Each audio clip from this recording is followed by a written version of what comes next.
اعوذ باللہ السمیع العلیم من الشیطان الرجیم من حمزہ ونفخہ ونفثہ بسم اللہ الرحمن الرحیم ربی یسر ولا تعسر وتمم بالخیر ربی زدنی علما ومن اظلم ممن افترى على الله كذبا او قال اوحي الي ولم يوحى اليه شيء ومن قال سأنزل مثل ما انزل الله ولو ترى إذ الظالمون في غمرات الموت والملائكة باسطوا أيديهم أخرجوا أنفسكم اليوم تجزون عذاب الهون بما كنتم تقولون على الله غير الحق وكنتم عن آياته تستكبرون ولقد جئتمونا فرادا كما خلقناكم أول مرة وتركتم ما خولناكم وراء ظهوركم وما نرى معكم شفعاءكم الذين زعمتم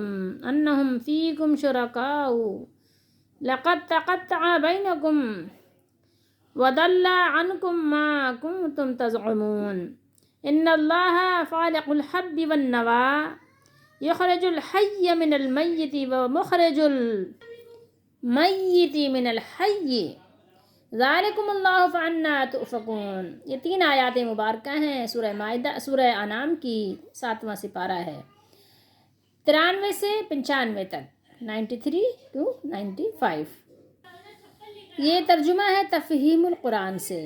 اور اس شخص سے بڑا ظالم اور کون ہوگا جو اللہ پر جھوٹا بہتان گڑھے، یعنی جھوٹ بات کی نسبت اللہ کی طرف کرے، یا کہے کہ مجھ پر وحی آئی ہے، درا حال یہ کہ اس پر کوئی وحی نازل نہ کی گئی ہو۔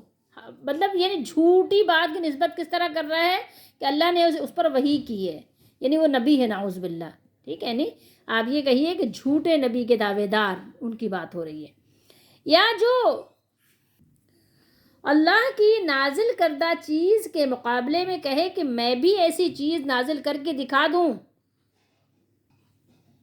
گا، ایسی چیز میں بھی نازل کر کے دکھا دوں گا، کاش تم ظالموں کو اس حالت میں دیکھ سکو، یعنی وہ جب حالت ان کی ہوگی تو اس حالت میں یا اس حالت میں ان کو دیکھ سکو جب کہ وہ سکرات موت میں ڈبکیاں کھا رہے ہوتے ہیں۔ یعنی آپ یہ سمجھ لیجئے نا کہ جیسے ایک بے چینی کی کیفیت ہوتی ہے نا موت کے وقت، موت کی سختی، یعنی اس کی سختی میں ہوتے ہیں، اس کی سختیوں میں ہوتے ہیں یا ٹینشن میں ہوتے ہیں، تو یعنی جب وہ حالت سکرات موت کے وقت ہوتے ہیں، کاش کہ آپ اس وقت کو دیکھیں، اور فرشتے ہاتھ بڑھا بڑھا کر کہہ رہے ہوتے ہیں کہ لاؤ نکالو اپنی جان، آج تمہیں ان باتوں کی پاداش میں، یعنی ان باتوں کی وجہ سے، سبب سے پاداش میں ذلت کا عذاب دیا جائے گا جو تم اللہ پر تہمت رکھ کر ناحق بکا کرتے تھے اور اس کی آیات کے مقابلے میں سرکشی دکھاتے تھے۔ اور اللہ فرمائیں گے لو اب تم ویسے ہی تنے تنہا ہمارے سامنے حاضر ہو گئے، ویسے ہی حاضر ہو گئے جیسا ہم نے تمہیں پہلی مرتبہ اکیلا پیدا کیا تھا۔ یعنی انسان جیسے دنیا میں اکیلے پیدا ہوا ہے ایسے ہی اکیلے چلا بھی جائے گا، اور ایسے ہی اکیلے ہی تنہا اللہ کی بارگاہ میں اس کی عدالت میں کھڑا بھی ہوگا۔ جو کچھ ہم نے تمہیں دنیا میں دیا تھا وہ سب تم پیچھے چھوڑ آئے ہو، اور اب ہم تمہارے ساتھ تمہارے ان سفارشیوں کو بھی نہیں دیکھتے جن کے متعلق تم سمجھتے تھے کہ تمہارے کام بنانے میں ان کا بھی کچھ حصہ ہے۔ تمہارے آپس کے سب رابطے ٹوٹ گئے، جتنے بھی رابطے تھے کیا ہو گئے، سب منقطع ہو گئے، ٹوٹ گئے، اور وہ سب تم سے گم ہو گئے جن کا تم زعم رکھتے تھے، تم کو جن کا زعم تھا، اردو میں بولتے ہیں نا، دانے اور گٹھلی کو پھاڑنے والا اللہ ہے۔ کتنی بڑی آپ دیکھیں، یہ ایک تعجب خیز بات ہے کہ ایک دانہ آپ زمین کے اندر ڈالتے ہیں، اس سے ایک بڑا درخت پیدا ہو جاتا ہے، پودے نکل آتے ہیں، اس میں سے کھانے پینے کی اشیاء برآمد ہوتی ہیں، تو اس دانے کو کون پھاڑ کر زمین سے باہر نکالتا ہے؟ اللہ، ٹھیک ہے، ان اللہ فالق الحب والنوى، دانے اور گٹھلی کو پھاڑنے والا اور اس کو طاقت دینے والا، اس سے پھر نیا پودا پیدا کرنے والا، پھر اس سے کھانے پینے کی اشیاء ہمارے لیے نکالنے والا اللہ ہے، وہی زندہ کو مردے سے نکالتا ہے اور وہی مردے کو زندہ سے خارج کرنے والا ہے۔ یہ سارے کام کرنے والا تو اللہ ہے، پھر تم کدھر بہکے چلے جا رہے ہو۔ ومن ازلم، یہ بات ہم نے پہلے بھی پڑھ لی ہے کہ اس سے بڑھ کر ظالم کون ہے جو اللہ تعالیٰ کی طرف جھوٹ بات کی، کذب کی نسبت کرے، ٹھیک ہے، نسبت کرنے والا ہی کسی بھی قسم کے جھوٹ کو، کسی بھی بات کو یہ بتا دے کہ یہ دین ہے، یہ شریعت ہے، جبکہ وہ شریعت نہ ہو۔ شریعت کیا ہے؟ شریعت کا مطلب ہے کہ اللہ کی طرف سے کوئی بات آئی ہو، اللہ کا حکم آیا ہو، چاہے وہ اس کی کتاب میں اللہ کی آیا ہو، چاہے اللہ کے نبی علیہ السلام کے ذریعے سے آیا ہو۔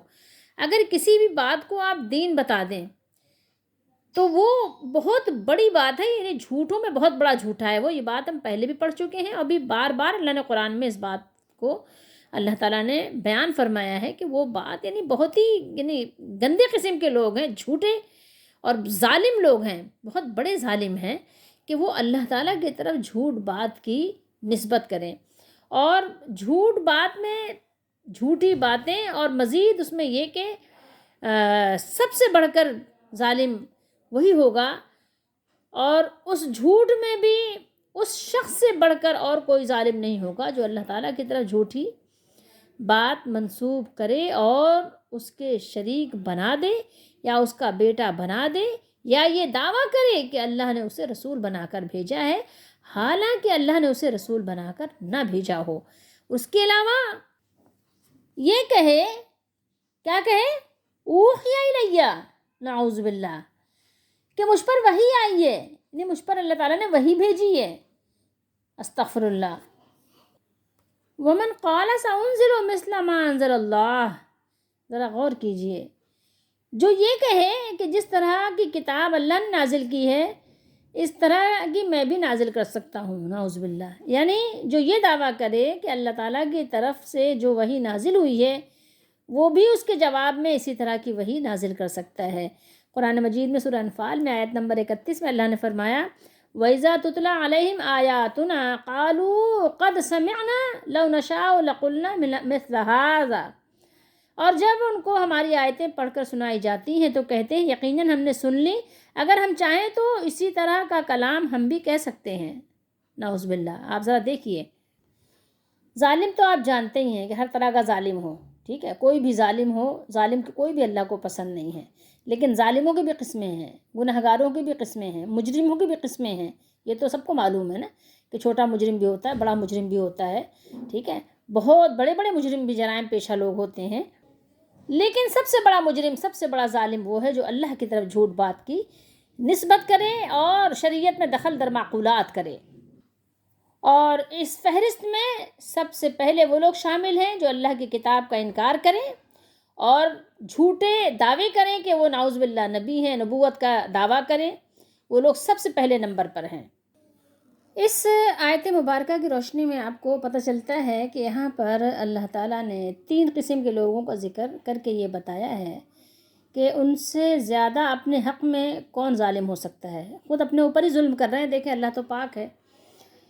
نمبر 1، وہ لوگ جو اللہ پر جھوٹ کی نسبت کرتے ہوئے غیروں کو اللہ کا شریک بناتے ہیں، ٹھیک ہے کہ اللہ تعالیٰ کے معاملات میں، اس کی کائنات میں کچھ اور لوگ بھی جو تصرف کرتے ہیں، ٹھیک ہے، مردوں کو زندہ بھی کر دیتے ہیں اور بیٹے بھی دے دیتے ہیں اور روزی بھی دے دیتے ہیں اور پانی بھی برسا دیتے ہیں اور کھانا بھی دے دیتے ہیں، جن لوگوں کے یہ عقیدے ہیں۔ ہمارا عقیدہ تو یہ ہے کہ اللہ ہی دینے والی ذات ہے، ہاں جو اس نے اسباب کے تحت جو چیزیں ہیں وہ ٹھیک ہیں، ہم لوگوں سے مانگ سکتے ہیں، اس میں لوگوں کو سبب بنا سکتے ہیں، جو اسباب سے اوپر ہے اس میں ہم بنا بھی نہیں سکتے۔ نمبر 2 ہے جو اپنی طرف سے حلال و حرام کے احکام کو خود وضع کر لیتے ہیں، ٹھیک ہے، کہ جناب قیاسی طور پر قیاس کر کے کہ یہ حلال ہے اور یہ حرام ہے۔ ایسے آپ کو بہت سے ملیں گے اور آپ کو اس دور میں ملیں گے، پتہ نہیں کتنے ایونٹ انہوں نے اس طرح ایجاد کر لیے ہیں، کتنے تہوار، ٹھیک ہے، کہ فیسٹیول کہیں آپ جو بھی کہیں کہ یہ جناب وہ دین کا حصہ بنا دیے گئے ہیں۔ تو یہ نمبر 2 پہ آپ اس کو رکھیں۔ نمبر 3، وہ لوگ جو نبوت کا جھوٹا دعویٰ کرتے ہیں، ٹھیک ہے، سب سے بڑے ظالم وہ ہیں جو نبوت کا دعویٰ کرتے ہیں اور کہتے ہیں کہ ہم پر اللہ کی جانب سے وحی کی جاتی ہے۔ اس طرح کے لوگ گزر بھی چکے ہیں اور مزید آئیں گے بھی، ٹھیک ہے۔ ایک مسلمہ کذاب کا نام آپ جانتے ہیں، ٹھیک ہے۔ اس طرح کے قادیانی دجال ہیں، اسود انسی ہے، پتہ نہیں کون کون سے یہ لوگ گزرے ہیں، ٹھیک ہے۔ اور یہ بھی دعویٰ کرتے ہیں، ایسے اندھے بہرے ہو جاتے ہیں کہ عقل سے سوچتے ہی یہ بھی دعویٰ کرتے ہیں کہ وہ قرآن جیسا کلام پیش کر سکتے ہیں، ٹھیک ہے۔ جیسا کہ اللہ تعالیٰ نے قرآن مجید میں ان مشرکوں کے اقوال کو نقل بھی فرمایا ہے، لو نشاء لقلنا مثل ھذا، اگر ہم چاہیں تو یقیناً اس جیسا ہم بھی کہہ دیں، حالانکہ یہ ممکن نہیں۔ اللہ تعالیٰ نے ایسے مجرموں اور ظالموں کے لیے 3 قسم کی وعیدیں، وعید آپ کہہ لیں وارننگ، جس کو ہم وارننگ بھی کہتے ہیں، ٹھیک ہے۔ 3 قسم کی وعیدیں ان کے حق میں بیان کی ہیں یہاں پر۔ ایک سب سے بڑے ظالم ہیں، وہ سب سے بڑے ان کے لیے ظالم ہونا۔ دوسری یہ کہ فرشتے جب ان کا یعنی جان نکالنے کا وقت ہوتا ہے تو ان کی روح قبض کرتے وقت سختی کرتے ہیں، بہت سختی کے ساتھ ان کی روح قبض کی جاتی ہے، ان کی جان نکالی جاتی ہے۔ اور تیسری بات یہ ہے کہ ان کو ذلت کا عذاب بھی دیا جائے گا، ذلت ہے ان کے لیے، ذلت کا عذاب ہے ان کے لیے، اللہ تعالیٰ کی طرف سے رسوائی ہے ان کے لیے۔ وَلَوْ تَرَىٰ ایسے ظالمون، وَلَوْ تَرَىٰ، لو کاش، لو کا معنی کاش بھی ہوتا ہے۔ ترا آپ دیکھیے ان کو، ٹھیک ہے۔ کیا دیکھیے؟ آپ ان کو دیکھیے اس وقت میں، اس حال میں، ظالموں کو، مشرکوں کو، کہ جب وہ موت کی سختیوں میں مبتلا ہوں گے۔ غمرات کا معنی ہوتا ہے موت کی سختی، ٹھیک ہے، اور سکرات کا معنی ہوتا ہے مشکلات، موت کی بے ہوشی، موت کی مشکلات، تکلیفیں۔ اسی لیے ہمارے نبی صلی اللہ علیہ وسلم نے ہمیں سکھائی یہ دعا، اللہم انی اعوذ بک من غمرات الموت و سکرات الموت۔ اے اللہ ہم آپ کی پناہ چاہتے ہیں، اللہم انی اعوذ بک، میں آپ کی پناہ چاہتی ہوں، میں آپ کی پناہ چاہتا ہوں، من غمرات الموت، موت کی غمرات اور سکرات دونوں سے، موت کی سختیوں سے، موت کے تکالیف اور مشکلات سے آپ کی پناہ چاہتے ہیں۔ آپ ہمیں اپنی پناہ میں رکھیں، ہمیں بچائیں ایسی سختیوں سے مالک۔ غمرات کا واحد بھی بتا دوں آپ کو، اس کا واحد ہے غمرتن، ٹھیک ہے۔ اور اس کا معنی ہوتا ہے ایک اور بھی، جیسے آپ سمجھ لیں، اندازہ لگا لیں، کسی چیز کو ڈبو دے یا ڈھانپ لے، تو موت کا بھی یہی معاملہ ہوتا ہے نا، کہ سب عقل، سب ہوش و حواس، شعور، دنیاوی لحاظ سے سب کیا ہوتا ہے، اس وقت انسان نہیں ہوتا کچھ بھی۔ آپ کے پاس آپ کے اپنے پیارے کھڑے ہوں، آپ کا ہوش نہیں ہوتا کہ میرا بیٹا، چھوٹا سا بچہ، گود کا بچہ کھڑا ہے، یا پیاری سی میری ماں کھڑی ہے، میری بیوی کھڑی ہے، کون رو رہا ہے کون نہیں، اب وہ اس میں ڈوبا ہوا ہے۔ سمجھ رہے ہیں آپ بات کو؟ یہ سمجھ لیجئے، اندازہ کر لیجئے، بس اللہ تعالیٰ ہم سب کو اپنی پناہ میں رکھیں۔ والملائکۃ باسطو، باسطو بساطا یبسطو سے باسطو، یعنی فرشتے جو ہیں وہ کیا ہوں گے، ہاتھ بڑھا رہے ہوں گے، ٹھیک ہے۔ اس کو کسی چیز کو پھیلانے کو کہتے ہیں، بڑھانے کو کہتے ہیں، آگے کرنے کو کہتے ہیں، بچھانے کو کہتے ہیں۔ جیسے ہم کہیں کہ ابسط سترا، دسترخوان بچھاؤ، تو ان کی طرف کیا کریں گے، ہاتھ کو بڑھائیں گے۔ ہاتھ کس لیے بڑھائیں گے؟ مارنے کے لیے، عذاب دینے کے لیے، ٹھیک ہے۔ ان کو طرف فرشتے جو ہے ملائکہ ہاتھ بڑھائیں گے، اور جسم کے اندر بھی جس طرح سے بھی روح قبض کریں، ہاتھ ڈال کے کھینچ کے نکالیں، تو فرشتے اللہ کے جو ملائکہ ہیں وہ ان کی طرف عذاب کے لیے اپنے ہاتھ بڑھا رہے ہوں، انہیں مارنے کے لیے، تاکہ ان کی جانیں ان کے جسموں سے باہر نکل آئیں۔ اسی وجہ سے فرشتے ان سے کہتے ہیں اخرجوا انفسکم، کہ تم نکالو اپنی جانیں۔ کافر کی موت کا وقت جب آ جاتا ہے تو فرشتے اسے عذاب، سزا، طوق اور بیڑیاں، زنجیریں، ٹھیک ہے، جہنم، اس کے گرم اور کھولتے ہوئے پانیوں اور سزاؤں کی کیا کرتے ہیں، اس کو بشارت سناتے ہیں، اس کو بتاتے ہیں، اس کو آگاہ کرتے ہیں کہ سب یہ تمہارے لیے ہیں، بس جان نکلنے کی دیر ہے۔ اللہ کے غضب سے ڈراتے ہیں، بتاتے ہیں کہ تو اس کی روح جو ہے مطلب ایسی ہے کہ بس اب تجھے جو ہے بہت کچھ ملنے والا ہے، جو کچھ تم نے دنیا میں کیا ہے۔ تو معاملہ کیا ہوتا ہے، روح اس کے جسم میں چپک جاتی ہے، نکلنے میں بہت پھر دشواری ہوتی ہے، باہر نکلنے سے انکار کر دیتی ہے، نکلنا نہیں چاہتی۔ تو فرشتے مار مار کر اس کی روح کو جسم سے باہر نکالتے ہیں، نکلنے پر مجبور کرتے ہیں۔ اللہ تعالیٰ ہم سب کو بچائے، اللہ تعالیٰ ایسے عمل سے بھی بچائے جس کی وجہ سے یہ سختیاں آتی ہیں، جس کی وجہ سے یہ سختیاں آنے والی ہیں۔ اللہ تعالیٰ ہم سب کو بچائے۔ الیوم، الیوم سے مراد کیا ہے؟ آج سے، آج مراد قبض روح کا دن ہے، اور یہی عذاب کے آغاز کا وقت ہے کہ عذاب بس اب شروع ہوا چاہتا ہے، ٹھیک ہے؟ جس کی ابتدا کیا ہے؟ قبر ہے۔ ہم سب کو کیا چاہیے؟ ان سب چیزوں سے ڈرنا چاہیے، ہمیں ڈرانے کے لیے، آگاہ کرنے کے لیے خبردار کیا گیا ہے۔ سمجھ لیجئے، اس کو سمجھنا ہے، ٹھیک ہے؟ ان آیات کی روشنی میں ہمیں کتنا ڈرنا چاہیے کہ آج دیکھیں ہم کیسے بے باک ہو چکے ہیں، اللہ کی علل اعلان کیسے نافرمانی کر رہے ہیں۔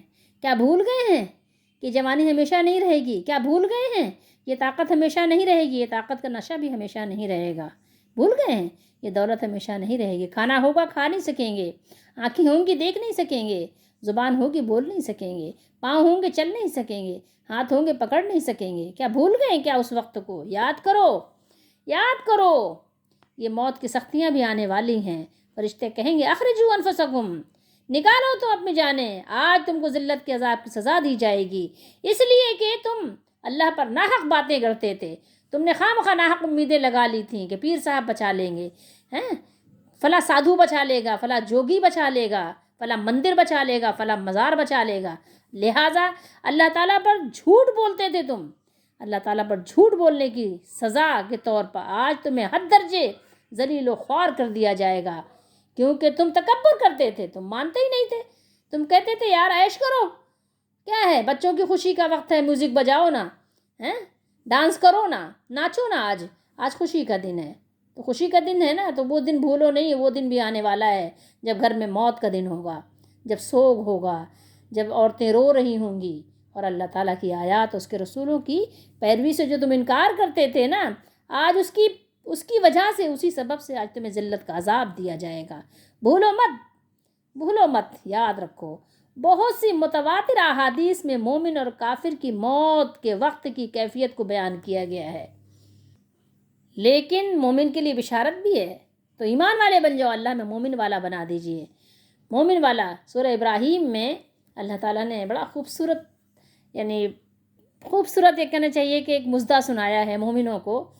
اللہ تعالیٰ ہم سب کو بھی ان میں قبول بھی فرما لے، شامل بھی فرما لے۔ فرمایا یثبت اللہ الذین آمنوا بالقول الثابت فی الحیات الدنیا وفی الآخرہ، سورہ ابراہیم میں آیت نمبر 27 میں اللہ ایمان والوں کو قول ثابت یعنی کلمہ توحید سے دنیا کی زندگی اور آخرت میں ثابت قدم رکھتے ہیں، ثابت قدم رکھتے ہیں، اللہ تعالیٰ ثابت قدم رکھتے ہیں۔ اللہ تعالیٰ ہمیں بھی ان میں کر لیں، اللہ آپ ہمیں بھی ان میں کر لیں کہ ہم بھی دین اسلام پر ثابت رہیں، اور قبر میں بھی اللہ ہمیں ثابت رکھیے گا تاکہ ہم جواب دے سکیں من ربک ربی اللہ دینی الاسلام۔ تو ہمارا کام یہ ہے کہ ہم آج اپنے مولا کو یاد رکھیں، ہمارا مولا ہماری مدد کریں گے، کب؟ موت کے وقت، غمرات کے وقت، سکرات کے وقت، کب؟ قبر میں، حشر میں، ہر جگہ ہمارے مولا ہماری مدد فرمائیں گے۔ آج مان لو اپنے مالک کی بات، آج غیر کی طرف مت جاؤ، آج تکبر مت کرو، آج اس کی بات مانو، آج سر جھکا لو، آج تھوڑے سے دن، تھوڑے سے ٹائم، تھوڑے سے وقت کی بات ہے، اس کے فرما بردار بن جاؤ، پھر تم ہی تم ہو، پھر عیش ہی عیش ہے۔ وَهُوَ فِي عِيشَةٍ رَاضِيَةٍ وَلَقَدْ جِئْتُمُونَا فُرَادًا كَمَا خَلَقْنَاكُمْ أَوَّلَ مَرَّةٍ، اور یقیناً جیسے ہم نے تمہیں پہلی دفعہ پیدا کیا تھا، ایسے ہی آج تم اکیلے ہمارے پاس آئے ہو، اکیلے۔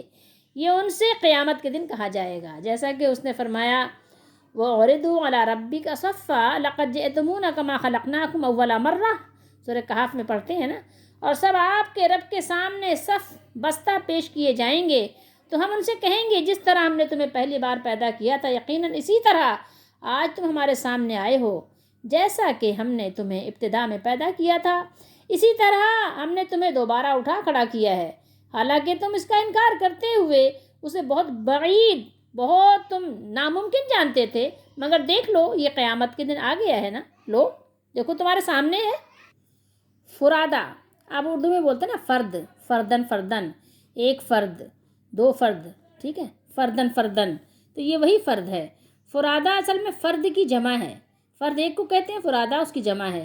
جیسے سکارا سکران کی جمع ہے، کسالہ کسلان کی جمع ہے۔ سمجھنے کی بات یہ ہے کہ اللہ کی بارگاہ میں ایک ایک کر کے اللہ کے پاس سب جائیں گے۔ نہ اس وقت ہمارے پاس مال ہوگا، نہ اولاد، اور نہ ہی وہ لوگ جن کو ہم نے سمجھا ہوا ہے کہ وہ ہماری کچھ مدد کرنے والے ہیں، ٹھیک ہے، جن کو اللہ کا شریک ٹھہرا لیا ہے لوگوں نے، اپنا مددگار سمجھ لیا ہے، تو کوئی بھی نہیں ہوگا۔ ایک ایک شخص اکیلا اکیلا اللہ کی بارگاہ میں، اللہ کی عدالت میں حاضری دے گا جا کے۔ نہ کوئی لاؤ لشکر ہوگا، نہ کوئی خاندان ہوگا، اور نہ کوئی کنبہ ہوگا۔ تو آج اس جو خبر کو تمہیں سنایا گیا ہے، اس کو اچھی طرح یاد کر لو، اس سبق کو، کہ تاکہ وہاں شرمندگی نہ ہو، ورنہ یاد رکھو وہاں کوئی چیز تمہیں فائدہ پہنچانے پر قادر نہیں ہوگی، کوئی آئے گا نہیں، جس کے لیے تم آج دنیا میں یہ سب کچھ حرکتیں کر رہے ہو نا، مال بٹور مال جمع کر وہ رشوت لے اور سود کھا جو تمہارا یہ سب کچھ ہو رہا ہے نا معاملہ، اس دن پھر سب سمجھ لو کہ وہ اکیلے ہی سب آپ نے بھگتنا ہے۔ جو کچھ آپ نے سب کے لیے کیا تھا نا، بھگتنا آپ نے اکیلے ہی ہے۔ جتنی بھی ہیروئنیں آپ کو پسند تھی، کوئی آئیں گی نہیں آپ کے پاس، بلکہ اگر آپ ان کا بس چلے گا نا تو وہ آپ کو خود ہی کہیں گے کہ ہمارے بدلے میں اللہ اسی کو پھینک دے دوزخ میں، ہمیں بچا لے۔ دیکھیے یہاں ذرا اس پہ بھی غور کیجئے، جو آج دنیا میں بٹور کے سیف کر کے بینک میں بھر کے جو رکھ رہے ہیں نا، یہاں اللہ نے کیا فرمایا، وَتَرَكْتُم مَا خَوَّلْنَاكُمْ وَتَرَكْتُم مَا خَوَّلْنَاكُمْ، کیا انداز ہے سمجھانے کا۔ اور جو مال و متاع ہم نے تمہیں عطا فرمایا تھا، وہ سب تم اپنے پیٹھ پیچھے چھوڑ آئے ہو، آج کچھ لے کر نہیں آئے ہو، کوئی چیز لائے نہیں ہو، جتنا تم نے دنیا میں جمع کیا ہوا تھا، جن نعمتوں اور مالوں کو تم نے دنیا میں حاصل کیا تھا، سب اپنے پیچھے چھوڑ آئے ہو، سب رکھ کے آ گئے ہو، سب وہیں جہاں تمہارے سب بینک بیلنس وہیں رہ گئے، آئے کچھ نہیں تمہارے ساتھ۔ ایسے موقع پر ہم آپ کو مسلم شریف کی ایک حدیث شریف سناتے ہیں، ذرا سنیے۔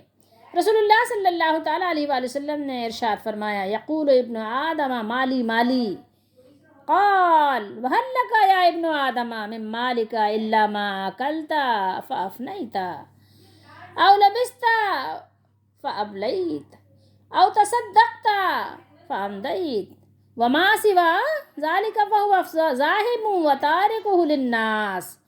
فرمایا ابن آدم کہتا ہے میرا مال، کیا کہتا ہے، مالی مالی، میرا مال، حالانکہ تیرا مال صرف وہ ہے جسے آپ نے کھایا اور ہضم کر لیا، پہنا اور اسے پرانا کر دیا، بوسیدہ کر دیا، یا صدقہ کر کے اسے آگے پہنچا دیا، اور اس کے سوا جو کچھ ہے تو وہ جانے والا ہے، اور تم اسے لوگوں کے لیے چھوڑنے والے ہو۔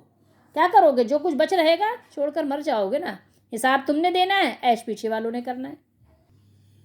تو بہرحال یہاں ہر ایک کے لیے سبق ہے کہ اپنے لیے بھی کچھ ذخیرہ کر لو۔ اس کے متعلق بہت ساری احادیث ہے، لیکن وقت اس بات کی اجازت نہیں دیتا، اور آپ کے پاس ظاہر فرصت بھی نہیں ہے کہ آپ اتنا قرآن سن سکیں، کیونکہ ظاہر آپ نے شاپنگ پہ بھی جانا ہے۔ اگر آپ کے یہاں شادی شروع ہو گئی ہے تو 1 سال اس کے لیے تیاری کرنی ہے، 1 سال آپ کو مارکیٹ، مال اور بس خریداری، آپ کو اس میں وقت دینا ہے۔ آپ کو بیوٹی پارلر جانا ہے مہینے میں 2 دفعہ، آپ کو وہاں پر کبھی پاؤں دھلوانا ہے، کبھی منہ دھلوانا ہے، کبھی ہاتھ دھلوانا ہے، کبھی کچھ کروانا ہے، کبھی آپ کو بالوں کی سیٹنگ کروانی ہے، مطلب کبھی آپ کو میچنگ، کبھی آپ کو دوپٹے، کبھی یہ، آپ کے پاس اتنی فرصت نہیں ہے کہ آپ قرآن کو سن سکیں، ٹھیک ہے؟ تو اس لیے وقت اجازت نہیں دیتا، ورنہ بہت کچھ بیان کیا گیا ہے میرے اور آپ کے لیے۔ تو بہرحال اتنی فرصت کہاں ہے کہ ظاہر ہم نے اس کو اتنا اہم سمجھا ہی نہیں ہے، ہم نے تو یہ سمجھا ہے کہ ظاہر ہے بن ٹھن کے خوبصورت لگ کے لوگوں کو دکھانا ہے، سب سے اچھی میں ہوں، سب سے اچھی میں لگ رہی ہوں، دیکھو میرا ڈریس کیسا ہے، میری ڈریسنگ کیسی ہے، دیکھو میرا میک اپ کیسا ہے، دیکھو میں فلاں بیوٹی پارلر سے تیار ہوئی تھی، میں فلاں بیوٹی سیلون سے وہاں سے تیار ہوئی تھی، دیکھو بہت اچھا پارلر ہے، بہت خوبصورت تیار کرتی ہے، بہت اچھی، بلکہ اب تو حد ہو گئی ہے، اب تو عورتوں کو مرد تیار کرتے ہیں، ان کے بال سنوارتے ہیں، ان کے چہرے کو خوبصورت لگا بناتے ہیں۔ بہرحال اللہ تعالی ہم سب کو اپنے حفظ و امان میں رکھے، یاد رکھیے گا، موت کی غمرات اور سکرات کو نہ بھولیے گا، یہ نہ بھولیے گا، وَتَرَكْتُم مَا خَوَّلْنَاكُمْ، جتنی زینتیں کی تھی سب دنیا میں رہ جائیں گی، قبر میں آپ کے جسم پہ، آپ کے چہرے پہ مٹی پڑی ہوگی، ایک کفن پڑا ہوگا، سارے آپ کے جو ریشمی اور ریشم اور خوبصورت اور چمکدار زرق برق سب ڈریسنگ لباس سب یہیں رہ جائیں گے، میک اپ باکس اور آپ کی ساری ڈریسنگ کا جو روم ہے وہ سب یہیں رہ جائے گا. یاد رکھیے گا وَتَرَكْتُم مَّا خَوَّلْنَاكُمْ، جتنا کچھ تم نے جمع کیا ہے سب یہیں چھوڑ جاؤ گے. وَرَاءَ ظُهُورِكُمْ وَمَا نَرَىٰ مَعَكُمْ شُفَعَاءَكُمُ الَّذِينَ زَعَمْتُمْ. غور کیجیے ذرا، آج اس میں تو اکثر کلمہ پڑھنے والے لوگ مصروف و مشغول ہیں، مانتے ہی کوئی نہیں ہے، سمجھاؤ تم سمجھتے ہی نہیں ہیں. کہتے ہیں تمہارے مر گئے تم مت مانگو، ہمارے زندہ ہیں ہم مانگ رہے ہیں. نعوذ باللہ استغفر اللہ. اب کیا کریں، جب عقلوں پر اتنی بڑی چٹان آ جائے تو کون دور کر سکتا ہے. تھوڑے بہت پتھر ہوتے، تھوڑی بہت مٹی ہوتی تو ہٹا دی جاتی، صاف کر دی جاتی. اب چٹان کون ہٹا سکتا ہے کہ عقلوں پر تو چٹان آ گئی ہے. دیکھیے کہتے ہیں کہ تمہارے مر گئے تم مت مانگو قبر والوں سے، ہمارے زندہ ہیں اس لیے ہم ان کو مانگ رہے ہیں اور ان سے وسیلہ لگا رہے ہیں. سوچئے ذرا کیا کریں، رونے کا مقام ہے بس، اور تو کچھ کہنے کی بات نہیں ہے. تو اور اب ہم تمہارے ساتھ تمہاری سفارشیوں کو بھی نہیں دیکھتے جن کی نسبت تم خیال کرتے تھے کہ وہ تمہارے شفیع اور ہمارے شریک ہیں، اللہ تعالیٰ کے شریک ہیں اور تمہاری وہ شفاعت کریں گے. یہ ان کے لیے ڈانٹ ڈپٹ اور سرزنش ہے کہ انہوں نے دنیا میں انداد اور اصنام اور اوثان کو اللہ کے شریک بنایا. ٹھیک ہے، غور کیجئے گا. ایک کون ہے؟ ایک نمبر ہے انداد، ٹھیک ہے، من دون اللہ جو آپ پڑھتے ہیں. ایک ہے اصنام، صنم، بت خانہ. ایک ہے اوثان. ان سب کو کیا کرتے تھے؟ اللہ کا شریک بنایا، خیال کیا کہ یہ انہیں دنیا میں نفع پہنچاتے ہیں. اور اگر واقعی آخرت کا بھی کوئی دن ہو تو اس میں بھی یہ انہیں نفع پہنچائیں گے، کیونکہ ان کا یقین کمزور ہے آخرت کے بارے میں. بس یہی دنیا ہے، کھاؤ پیو موج کرو، فکر نفع کا، عیش کر کا. تو یہ ان کا یہی خیال ہے، ان کو آخرت کا اتنا یقین نہیں ہے. لیکن اگر ہوا بھی، جیسے کہ اس میں کتاب میں قرآن میں ہے کہ اگر آخرت ہوئی بھی تو وہاں بھی ہم ہوں گے، ٹھیک ہے، تم نہیں ہوگے. مگر جب قیامت کا دن برپا ہوگا تو ان کے آپس کے تعلقات ایک دوسرے سے ٹوٹ جائیں گے، ختم ہو جائیں گے، منقطع ہو جائیں گے، جدا ہو جائیں گے. ان کی ضلالت، ان کی دلالت، ان کی گمراہی واضح ہو جائے گی اور وہ سب گم ہو جائیں گے. ٹھیک ہے، جو انہوں نے جھوٹی باتوں کی نسبت انہوں نے بنا لی تھی اللہ کی طرف خواہ مخواہ افطرا پردازی سے کام لیتے ہوئے، جن کو یہ اللہ تعالیٰ کے شریک قرار دیتے تھے. اللہ تعالیٰ تمام مخلوقات کے سامنے ان سے مخاطب ہو کر فرمائیں گے اَیْنَ شُرَکَائِیَ الَّذِینَ کُنتُم تَزْعُمُونَ، میرے وہ شریک جن کا تمہیں دعویٰ تھا کہاں ہیں؟ کہاں ہیں؟ لے آؤ ذرا دیکھوں تو میں بھی. یہ احمد رضا کا ترجمہ ہے، میں نے کہا آپ کو یہ بھی دکھا دوں. یہی سورہ انعام ہے، 7واں سپارہ ہے اور وہی آیات ہیں جو ہم نے ابھی آپ کو پڑھ کے سنائی ہیں. تو آیت نمبر 94 اللہ نے فرمایا، کیا فرمایا دیکھیے، وَمَا نَرَىٰ، اور ہم تمہارے ساتھ، ہم نہیں دیکھ رہے ہیں، ہمیں نظر نہیں آ رہے ہیں. وَمَا نَرَىٰ، ہم نہیں دیکھ رہے ہیں. اللہ تعالیٰ فرما رہی ہیں، جملہ کس کا ہے؟ اللہ کا ہے. اور ہم تمہارے ساتھ تمہارے ان سفارشیوں کو نہیں دیکھتے جن کا تم اپنے میں ساجھا کا کیا مطلب ہوتا ہے؟ یہ ہندی کا لفظ ہے، شریک. ٹھیک ہے، شریک کس کو کہتے ہیں؟ پارٹنر بناتے تھے. یہ زعمتم ہے یہاں پر، اور یہاں تزعمون. یہ زعم جو ہے آپ اردو میں بولتے ہیں. زعم کا مطلب ہوتا ہے نا کسی کو، یعنی بہت زیادہ اس کو فلاں کو زعم ہے، مطلب دعویٰ ہے یا اپنے فخر ہے یا کچھ اس کو سمجھتا ہے، یعنی بہت زیادہ اس کو اس بات کا یعنی ہے. تو اس کو زعم جو لفظ ہے اردو میں بہت زیادہ استعمال کیا جاتا ہے. یہ وہی زعم ہے ویسے. تو عربی میں اس کا صیغہ ہے زعامہ یا زعومو، اسی لیے یہاں ہے تزعمون، یہ جمع کا صیغہ ہے. لقد تقطع، یہ دال نہیں پڑھا جائے گا، تا ہی پڑھا جائے گا کیونکہ تا پہ تشدید ہے. لقد تقطع بینکم، کم یعنی تم سب کے، بینا درمیان.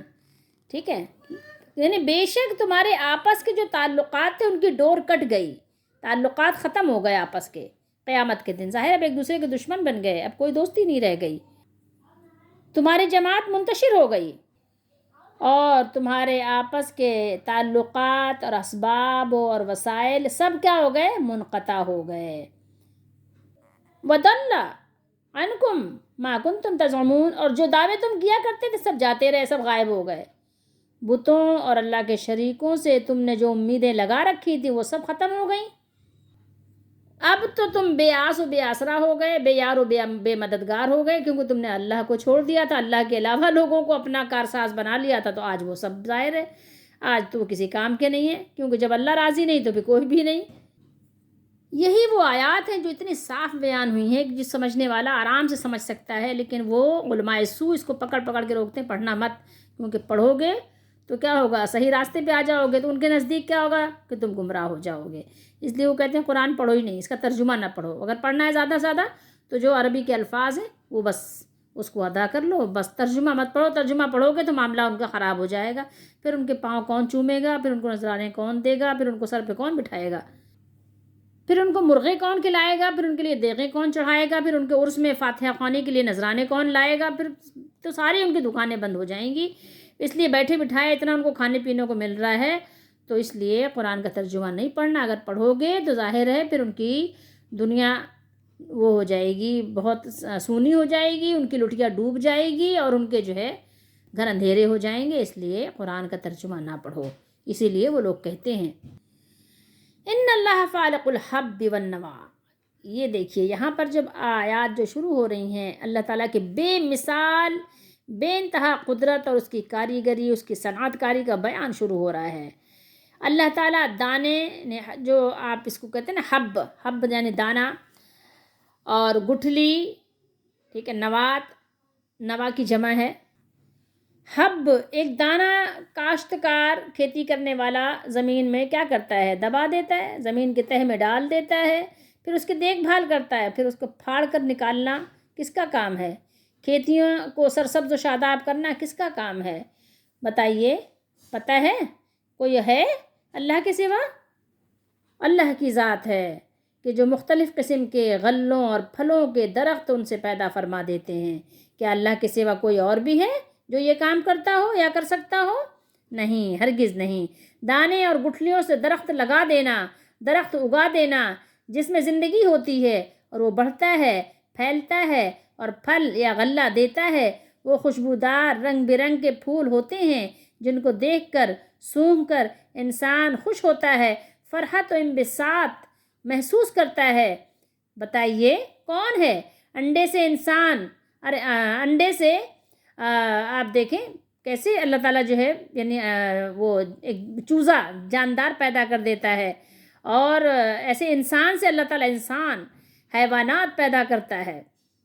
حیوان سے حیوان، حیوان تو ویسے جاندار کو کہتے ہیں، لیکن بہرحال آپ انسانوں کو لے لیں یا دوسرے قسم کے جو جانور ہیں ان کو لے لیں، تو اللہ تعالیٰ انسان سے انسان، حیوان سے حیوان پیدا کر رہا ہے. بتائیے، اور حیوانات سے انڈے. انڈے کیا ہیں؟ بالکل ایک مرے ہوئے، آپ کھا لیتے ہیں اس کو پکا کے، لیکن اسی سے چوزے نکل آتے ہیں. اور ایک مرغی سے انڈا نکل آتا ہے جو مردہ ہے، جس کو آپ کھاتے ہیں. سوچئے تھوڑی دیر کے لیے، کون ہے؟ کون ہے بتائیے؟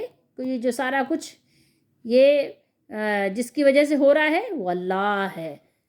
اور یہاں پر ایک اور بھی چیز غور کرنے کی ہے. دیکھیے کہ جو اللہ تعالیٰ کی پیدائش ہے اس میں بھی کوئی ایک قسم نہیں ہے، رنگ برنگے طرح طرح کے، ایک پھل بھی نہیں ہے، ایک سبزی بھی نہیں ہے، ایک دال بھی نہیں ہے، طرح طرح کے رنگ رنگ کی شکلوں، یعنی الگ الگ شکلوں کے، الگ الگ ذائقوں کے، الگ الگ یعنی اس کے حجم ہیں، الگ الگ اس کے جو ہے بناوٹیں ہیں.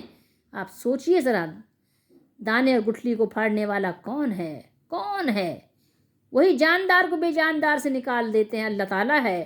وہی بے جان کو جاندار سے نکالنے والا ہے. سوچئے، جو مردہ جمادات کی طرح ہیں زندہ نباتات کو نکالتا ہے. سوچئے کون ہے؟ وہ اللہ ہے. اس کو جانتے ہی نہیں، اس کی قدر کو پہچانتے ہی نہیں ہے. پہچانو، سوچو، غور کرو. زمین ہے، مردہ زمین ہے، یہ بھی اللہ کی ایک بہت بڑی نشانی ہے کہ ہم نے اس کو زندہ کیا اور اس میں اناج اگایا، پھر یہ اس میں سے کھاتے ہیں، اور ہم نے اس میں کھجوروں اور انگوروں کے باغ پیدا کیے، اور ہم نے اس میں چشمے جاری کر دیے تاکہ یہ ان کے پھل کھائیں. سوچو ذرا، ان کے ہاتھوں نے تو نہیں بنائے نا، پھر کیا وہ شکر نہیں کرتے؟ وہ اللہ پاک ہے جس نے زمین کی نباتات کے اور خود ان کے اور جن چیزوں کی ان کو خبر تک نہیں ہے سب کے جوڑے بنائے. سوچو تھوڑی دیر، سوچو، غور کرو. ذالکم اللہ، یہ کام کرنے والا اللہ ہے، وہ وحدہ لا شریک ہے. فانا یؤفکون، فانا، پھر تم کہاں بہکے پھرتے ہو، کہاں جا رہے ہو؟ تم حق سے کیسے منہ موڑتے ہو، کیسے موڑ سکتے ہو؟ اور اس سے روگردانی کیوں کرتے ہو، پیٹ کیوں پھیرتے ہو، باطل کو کیوں اختیار کرتے ہو، گمراہ طریقوں پہ کیوں چلتے ہو، غیروں کی پوجا کیوں کرتے ہو؟